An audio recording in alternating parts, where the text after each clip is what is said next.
3 grandes opérations intercommunales auront marqué l'année écoulée. En effet, 2015 aura vu s'accélérer les travaux de construction du futur espace aquatique, dont l'ouverture est prévue à l'orée de la saison estivale 2016. Une année sportive puisque, autre opération phare, le nouveau terrain synthétique intercommunal est désormais opérationnel après 3 mois de travaux. Ce nouvel équipement sportif profite dès à présent à toutes les communes du territoire, et plus particulièrement aux 2000 licenciés répartis au sein des 15 clubs de football du Castelbriantais. L'année 2015 aura également été marquée dans le domaine économique par l'organisation de la première édition du salon Top Entreprendre qui aura accueilli autour de nombreux chefs d'entreprise le conférencier Isaac Getz. Un salon ponctué aussi par le renouvellement des conventions de partenariat avec les 3 chambres consulaires. Transmission d'entreprise, attractivité du territoire, formation et économie de proximité sont les fers de lance de cette seconde convention. Pour rappel, 650 entreprises agricoles, artisanales, commerciales et industrielles avaient profité des actions s'appuyant sur la première génération de partenariats. En complément de ces 3 actions majeures pour notre territoire, nous vous proposons de feuilleter les réalisations 2015 de la communauté de communes au fil des communes membres. Commençons par la commune de la Meilleraie de Bretagne. Après 11 mois sans boulanger, Isabelle et Jean-Yves Châtelain ont ouvert le Fournil de Meilleraie en novembre 2014 et se sont mobilisés dès 2015 dans la formation des apprentis. Objectif : permettre aux élèves du lycée Moquet-le-Noir de suivre des cours pratiques sur place sans avoir besoin de se déplacer dans la région nantaise. L'implication et le dynamisme de ce boulanger augurent de bonnes perspectives pour la vitalité de la commune. C'est dans cet esprit et avec cette volonté de défendre un service de proximité que la communauté de communes a mis en place à l'occasion de la rentrée un nouveau dispositif de soutien financier en faveur de l'installation ou la reprise de nos commerces de centre-ville et de centre-bourg. Pour ce qui relève des assainissements autonomes, 2015 aura vu la mise en place de nouveaux dispositifs incitatifs en faveur des propriétaires. À partir d'un travail de concertation avec les associations d'usagers, le règlement du SPANC a été réécrit et une première opération groupée de réhabilitation des installations vient d'être engagée sur le secteur de Bonnefontaine à Soulvache.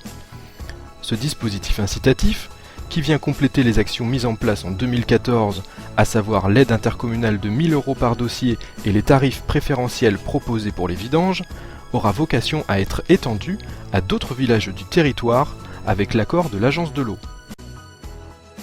Inauguré il y a un peu plus d'1 an, le studio d'enregistrement de Saint-Aubin-des-Châteaux, financé par la communauté de communes, a déjà permis au groupe local Purples, sous l'égide de l'association Arcel, d'enregistrer son premier CD en collaboration avec un professionnel de renom.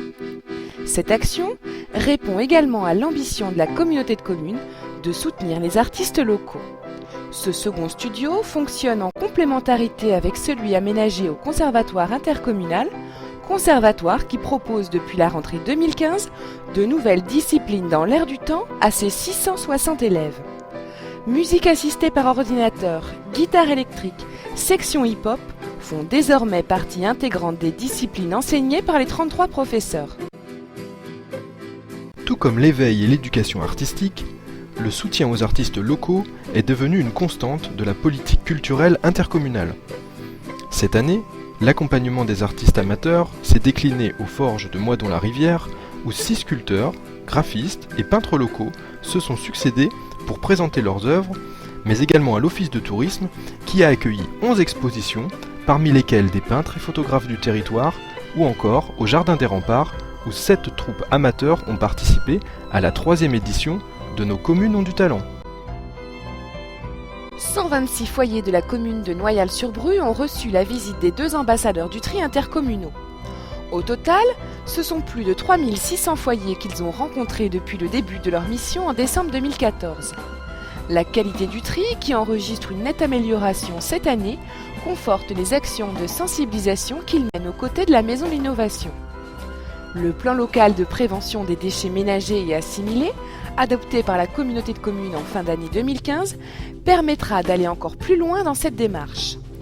Toujours dans le domaine de l'environnement, les déchetteries intercommunales sont au cœur de la réflexion engagée en 2015 avec le cabinet Girus pour diminuer la production de nos déchets et instaurer une éventuelle part incitative à la taxe d'enlèvement des ordures ménagères. Au Petit Auvernais, un agent de la communauté de communes vient régulièrement soutenir le service administratif de la mairie pour garantir la continuité d'un service public de proximité aux 430 habitants. Cet exemple de prestation de service s'inscrit pleinement dans l'esprit de solidarité que défend le schéma de mutualisation, adopté fin 2015 et qui s'attache avant tout à répondre aux besoins des plus petites communes. À Soudan, l'entreprise ACO ne manque pas d'idées en matière d'innovation, tout comme les 4 entreprises locales réunies depuis octobre dernier au sein du tout jeune groupement d'entreprises Apportec en vue de commercialiser le Triportec, une plateforme habitable flottante dont le premier exemplaire a été vendu au printemps 2015. Cet exemple de coopération qui mise sur l'innovation pour décrocher de nouveaux marchés a été présenté dans le supplément Ouest France du mois de septembre dédié au paysage économique castelbriantais. Cette édition spéciale, élaborée avec le soutien financier de la communauté de communes et distribuée dans un large rayon, mettait également à l'honneur de nombreuses industries castelbriantaises. Citons Medline, le numéro 1 français de l'assemblage de trousses chirurgicales, Promoplast qui lance des produits écologiques innovants, TriWest et sa nouvelle ligne combustible solide de récupération, ou encore la jeune start-up Orinox qui conçoit sur ordinateur des installations industrielles pour de grandes multinationales. Notons que la société Orinox, qui propose une location de bureaux en espace partagé ou privatif, accueille dans ses locaux l'entreprise Ville & Shopping, spécialisée dans la conception de vitrines numériques pour le commerce de proximité, qui a lancé en décembre un site internet destiné à améliorer la visibilité des commerces traditionnels auprès de leurs clients. 8 jeunes de Villepot ont profité d'un séjour organisé par le service jeunesse de la communauté de communes. Séjour en France, séjour à l'étranger ou encore les incontournables séjours ski, voilà déjà 10 ans que la communauté de communes permet aux jeunes de découvrir aux côtés d'animateurs diplômés de nouveaux horizons. Conjugué à l'accueil en centre de loisirs pendant les vacances scolaires et aux animations dédiées aux adolescents, le programme du service jeunesse aura rassemblé, cette année encore, plus de 1500 enfants. À Fercé, 5 assistantes maternelles entourées d'une quinzaine d'enfants se retrouvent 2 fois par semaine à la bibliothèque pour construire et partager des temps éducatifs. L'association Les Mini-Pousses Fercéens, comme les 11 autres associations qui rayonnent sur 10 de nos communes, s'inscrit dans un dispositif expérimental conduit par l'intercommunalité et dont bénéficient chaque semaine près de 310 enfants lors des 26 ateliers hebdomadaires. C'est désormais une constante sur le parc d'activités du Bignon à Herbray et 2015 n'échappe pas à la règle. La communauté de communes vient de lancer la construction d'un nouvel atelier relais sur cette zone, dont le dynamisme n'est plus à démontrer. Cette zone est ainsi passée en une dizaine d'années de 5 à plus de 20 entreprises. Toujours dans le domaine économique et concernant les cessions, notons la vente d'un bâtiment industriel situé sur la zone du Val-Fleury à Châteaubriand à la société Armaloir. Soucieuse de rendre toujours plus accessibles et sécurisés les 23 sentiers de randonnée, la communauté de communes procède régulièrement à des aménagements, comme cela a été le cas cette année pour le sentier de la Lampe du Don, où l'information et la sécurité ont été renforcées. 4 autres circuits ont été concernés par des travaux en 2015 sur les communes de Rouget, Herbray, Moidon-la-Rivière et Saint-Julien-de-Vouvante. La communauté de communes a souhaité simplifier au maximum les démarches des familles avec la mise en place d'un guichet unique au 27 rue de Couéré à Châteaubriand. C'est désormais au guichet unique, qui regroupe en un même lieu 8 services, petite enfance, enfance et jeunesse, que les 1600 familles bénéficiaires peuvent s'informer et effectuer leurs démarches administratives dans ce nouvel espace, offrant confort, confidentialité et horaire d'ouverture étendu du lundi au samedi. En parallèle, la réorganisation et le réaménagement de la maison de l'enfant a conduit à la création de 11 places supplémentaires au sein du multi-accueil, libérant un potentiel de 31 500 heures d'accueil supplémentaires par an, dont profitent toutes les familles de l'intercommunalité. Direction Louis Fer, où 70 enfants de l'école René Guigadou ont été sensibilisés à l'éco-citoyenneté lors de la venue d'animateurs intercommunaux pendant les ateliers périscolaires mis en place suite à la réforme des rythmes scolaires. En effet, pour aider à l'organisation de ces ateliers, Encadrée par des animateurs communaux, la communauté de communes mobilise 9 agents intercommunaux qui proposent des animations. Elle a fait par ailleurs l'acquisition d'une vingtaine de malles pédagogiques et organise chaque mois des temps de formation pour les animateurs volontaires. Et de 14. Le programme d'aménagement des bibliothèques dans les communes arrive progressivement à son terme avec l'ouverture, en cette fin d'année, de la bibliothèque de Ruffigné. Le projet du Grand Auvernais se concrétise également, puisque l'ancienne bibliothèque sera réaménagée courant 2016 et offrira un équipement moderne et convivial, intégrant un espace dédié au périscolaire. Professionnels et bénévoles se sont mobilisés durant cette année 2015 pour informatiser, sur l'ensemble du réseau, près de 100 000 ouvrages.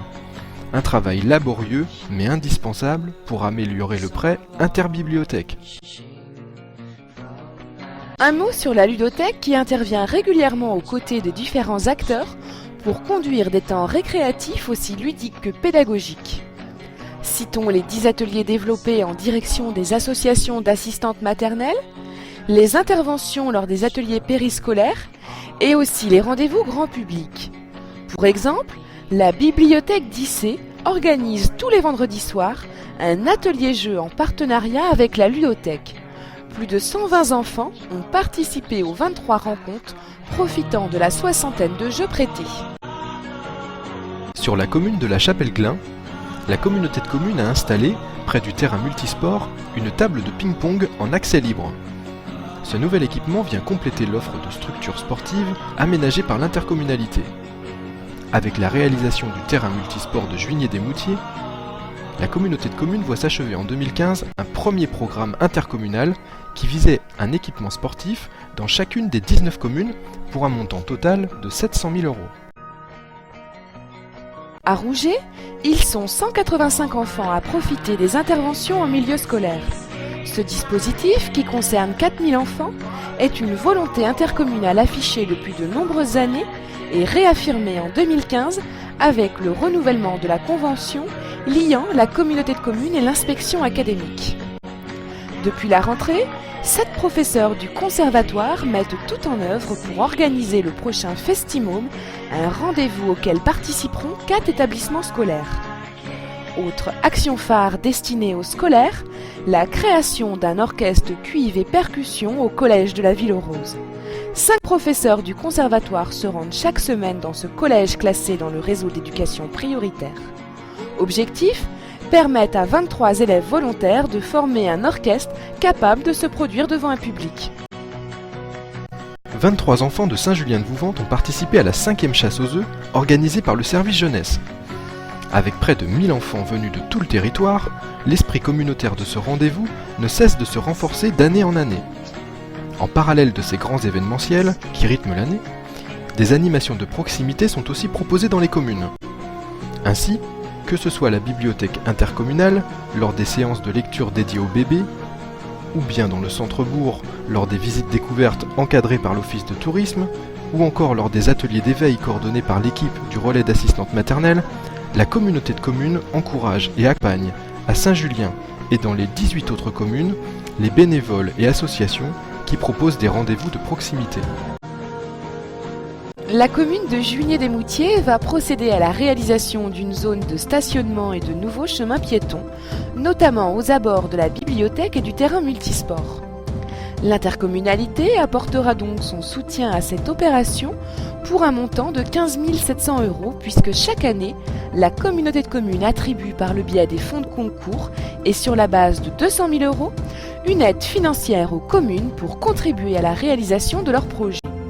En 2015, les élus ont décidé de financer 6 autres projets sur les communes de Moidon-la-Rivière, la Meilleraie de Bretagne, Saint-Julien-de-Vouvante, Noyelles-sur-Bru, Louis-Fer et le Grand Auvernais. Ces fonds de concours illustrent bien l'esprit de solidarité qui anime les 19 communes du Castelbriantais.